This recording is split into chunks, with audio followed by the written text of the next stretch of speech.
আজকে হইলে আমি এসে বলে গেলাম, এরপরে আমার সাথে ম্যাজিস্ট্রেট আসবে, ওই সময় সাজা হবে নিচের পক্ষে 7-8 দিন, আবার এই জরিমানা হবে নিচে 1 লাখ।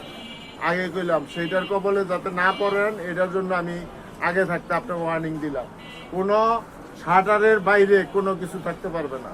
পুরা নারায়ণগঞ্জ শহর আপনার এই সব মুক্ত করবেন ইনশাল্লাহ সবার। এই যে দোকানের সামনে পরিষ্কার পরিচ্ছন্ন রাখবেন, এই যে দেখেন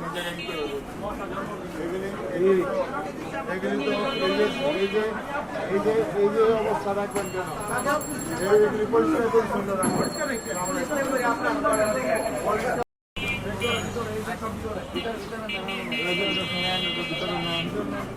আর আনবেন না কিন্তু বাইরে, শাটারের ভিতরে থাকবে। আর এগুলি বাড়াইছেন কেন?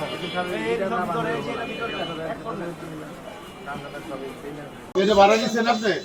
তাহলে আপনি এনে রাখছেন, উড়ান উড়ান, এখন উড়ান। এই জায়গায় যে এইসব বসার জিনিস দিবেন না। এই রাস্তাটা আপনার এখানে এই জায়গায় মানুষ দাঁড়াইবো, হ্যাঁ ওদিক দিয়ে এই দিক দিয়ে মানুষ দাঁড়াইবো। তো মানুষগুলি এই রাস্তাটা যাইবে কিভাবে মানুষ?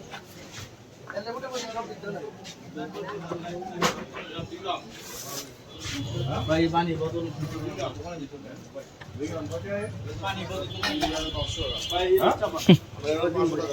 এই পর্যন্ত থাকবে, এই পর্যন্ত এখন নাও, নিয়ে ফেলাম নাও এগুলি নাও, নিয়ে ফেলাম থেকে এদিকে যাতে না দেখি,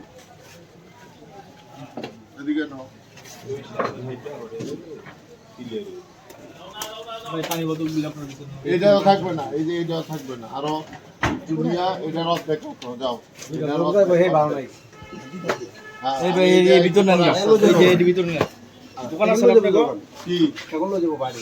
এখন নাও তুমি এনে রাখছো, তোমার তো ঘরের মধ্যে তুমি রাখবা।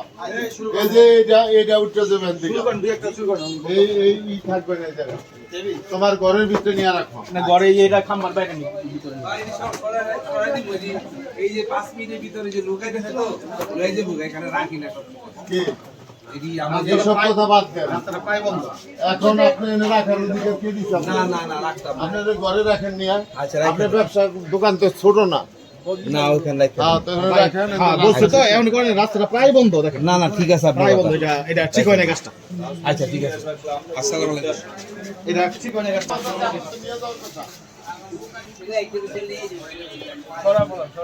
আয় কাকা উঠো, হ্যাঁ তোমরা সহায়তা করো তো। এটা কোথায় রাখবেন? আমরা একটু সহযোগিতা করি।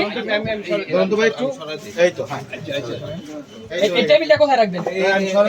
হ্যাঁ, টেবিলটা রাখবেন। এই যে টেবিলের কি অবস্থা? সহায়তা এটা। এই যে এই যে এটা